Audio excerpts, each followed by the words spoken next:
Hi guys, Dr. Eyeball here. Today I'm showcasing the new Apple Laptop Pro. This is the 15-inch version. As you can see, it's a pretty sleek looking unit. It's made out of a material called aluminium, which feels a lot like shiny plastic. This is the slightly better model. It has a 2.5 CPU, an extra stick of RAM. I think that brings it up to around 3 gigs, and it's got a 300 gig hard disk, which is pretty ample in size.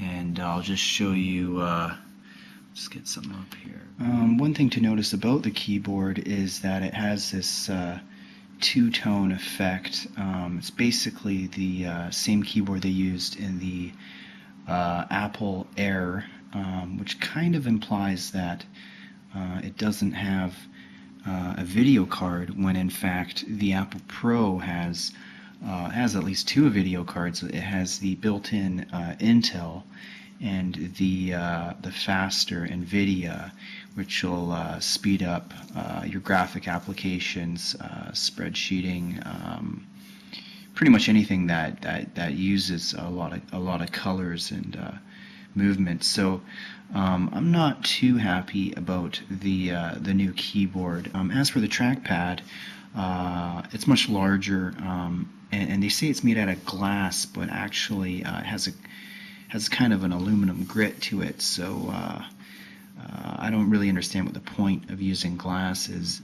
Without the mouse button, it's a little confusing for your fingers. I mean, you can get used to it, but chances are you're going to be annoyed by not having the mouse button where you would expect it to be. The trackpad is very loud to click, as you can hear.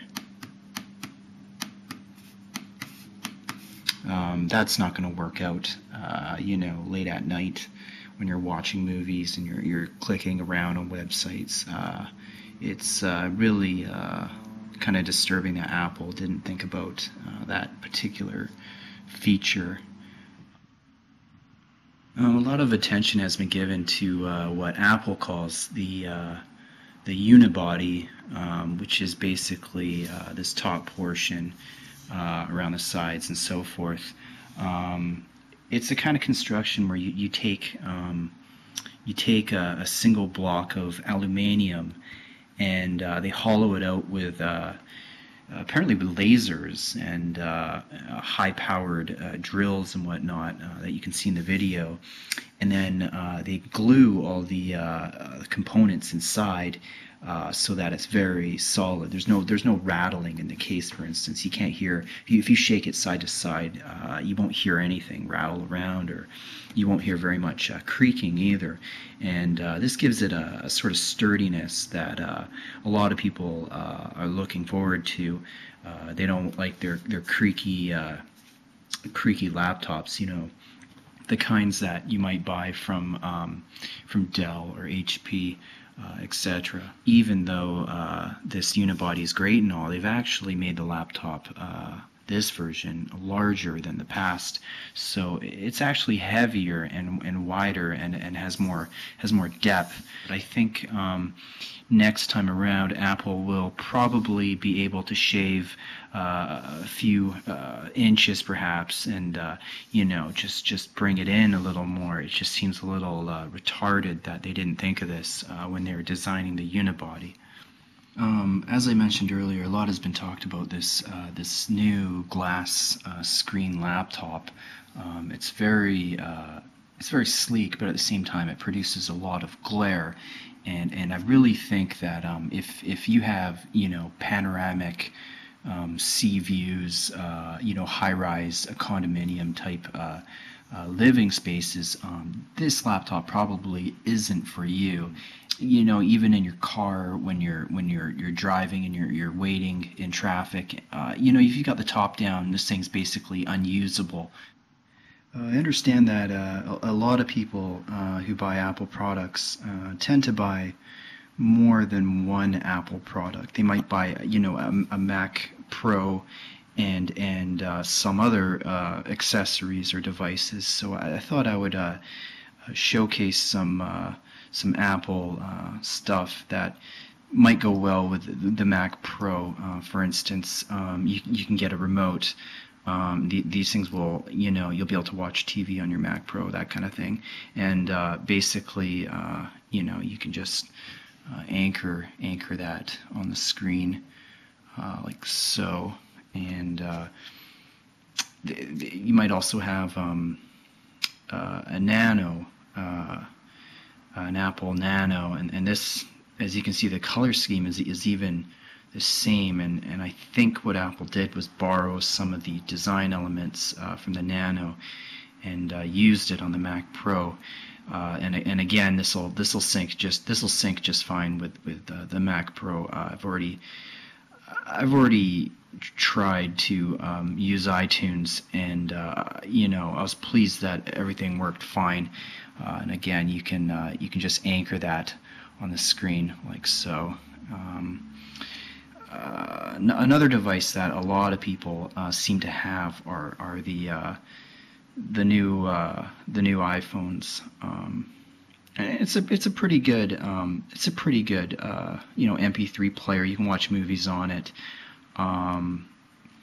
You can play games on it. So it's a pretty neat unit. I use it sometimes, and again, you can sometimes just anchor it to the top of the monitor, and it'll start syncing and everything. So these Apple products tend to go well with each other, and this is something that is sort of lacking with XP. You can't sync everything all at once on like a Dell or a compact or something that you might buy from Radio Shack.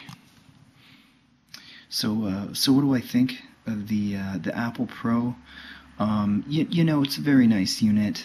It's very sleek and has a certain distinct style. I don't think everyone's going to like it. I'm not a big fan of the two-tone look. But if you're upgrading from a Pro, it might be a little hard to justify just spending the money on aesthetics. It does have a couple video cards in it, and has a glass screen. I mean, that's a lot of people aren't going to like that. Same with the trackpad and the new keyboard. It's sort of an acquired taste. I just think if you have a MacBook Pro, it's probably going to be a little hard to justify upgrading, especially with the stock market in turmoil and people's jobs and mortgages are up in the air. I could afford this particular model because I run the blog and I have some revenue. But if I didn't run the blog, then I might just get the base model Pro. Which still has an NVIDIA video card.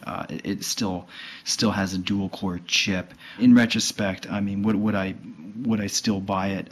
Probably not. Probably not. But I did anyways, and it's been a joy to look at and review.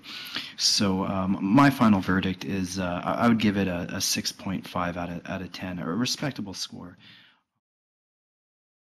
On the Apple Laptop Pro, as you can see, it comes in this new box. It's white, and it's actually quite a bit smaller than the previous model's box. As you can see, one thing I noticed when I was walking out of the store was that it kind of looked like I bought the base model, the plastic Apple notebook, and kind of felt cheated out of the experience. Like I was, I spent all this money, and now I'm walking out the store and people are thinking that, I cheaped out on the $900 model. So, I was a little disappointed. I thought it was kind of ironic that the new Apple Pro is actually larger than the old model, and yet it comes in a smaller box, when I think it should have been the opposite. It should be smaller laptop, and it should come in even a greater size box with the money they're charging for it. I would have liked to have seen a lot more packaging.